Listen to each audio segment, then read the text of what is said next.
G'day guys, this is Rob from Troutlore.com.au, Australia's fly tying specialist store. Today we're tying a winged bionic ant. We're doing in a black and red combo, so it's similar to those big bullants that we get in the Australian bush.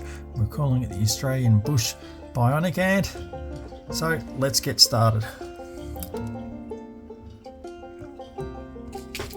We start off with an Ahrex FW501 hook, Barbless dry fly in a size 12, and then come in with some Veevus 80 thread in brown.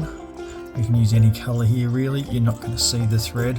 Brown, black, red will be fine. I only chose this because it was the nearest thread spool to me this morning. Once that's wrapped in, we'll take one of these Upavon Premium HD foam ant bodies in the red. They do them in red and white and black and white.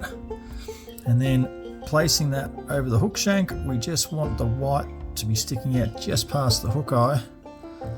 And one loose wrap around, pull up to lock the rear in place.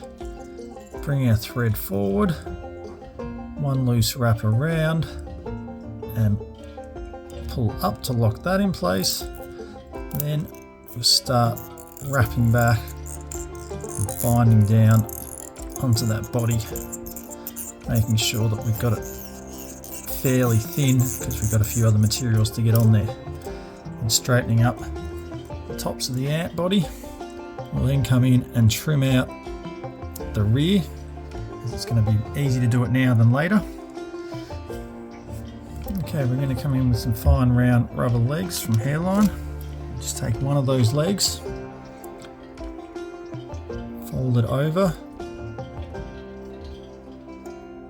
bring our thread to the front, fold those legs over and put one side on either side of the body, pinch that in and capture that.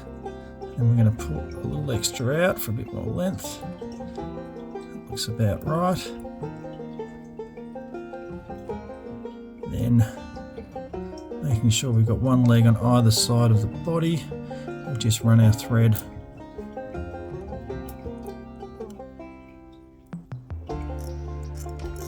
back down the body to the rear. And make sure that that pinches them nicely so that they splay out. Those legs can sit down out of the way, down the vise now. Just a few more wraps to secure them in and then come forward. Then we're going to add our wing. We're using CDC in a natural white colour. I've taken 4 feathers and stacked them all on top of each other. And we'll preen them back and tie them in quite long. So around, depending on the feather size, around the halfway mark, so that we're getting more than double the length of that body. So I'm going to come and trim them out later to create the shape. Trim off the excess and bind that down. Then we're going to take a grizzly barred ginger hackle. I've stripped one side of that and we'll just peel out a few barbules from the tip and tie that in up against that CDC as well. And finally, the last material is some Antron dubbing in black. I love this Spirit River Antron. It's very, very soft. It's more like a nylon. I use it on a lot of my caddis patterns. It's very easy to work with. Works well as a dry fly or as a nymph dubbing. You can get a very fine noodle out of it. Very little effort as well. So And with that, I'll run that back to the base of that CDC, just forcing that down a little, and then bring it forward to the front. We might just put a little extra on. The key to getting those beautiful hackle wraps is to have a nice even base to put them on to begin with. So if your dubbing's all lumpy and all over the place, it's not going to result in such a nice hackle at the end. So that's a bit more even. Bring our thread to the front, and then we'll take our hackle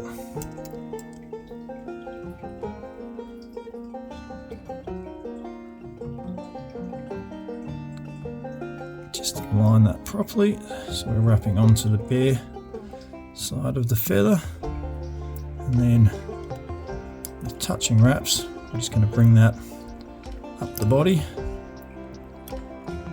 It's going to create quite a dense hackle, and we like that. You don't have to do it quite as dense. If you're using a cape feather, you won't have as much length in the feather, so you won't be able to get as many wraps. With these saddle feathers, you can go to town. And then once we get it up to where the thread is, we'll do one wrap behind the hackle, one wrap in front, one wrap behind,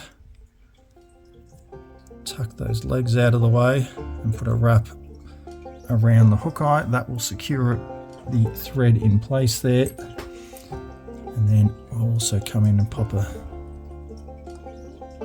half hitch over that hook eye just to lock that off.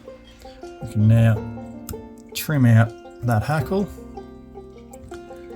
and tuck our legs over the back to get them out of the way, so that we can come in and whip finish this off.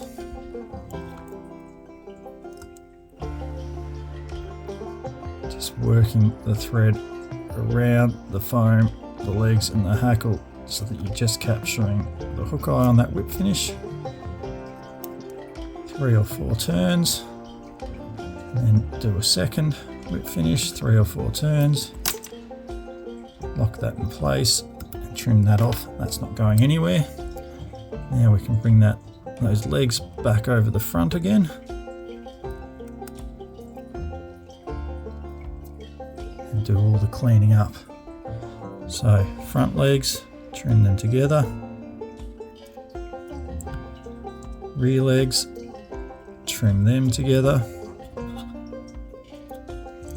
and then the wings, because we've got 4 pieces of CDC in there, we're going to trim it off a little bit shorter, and that gives us a bit more of a stiff wing, because you've got those 4 stems inside, which will give it some shape.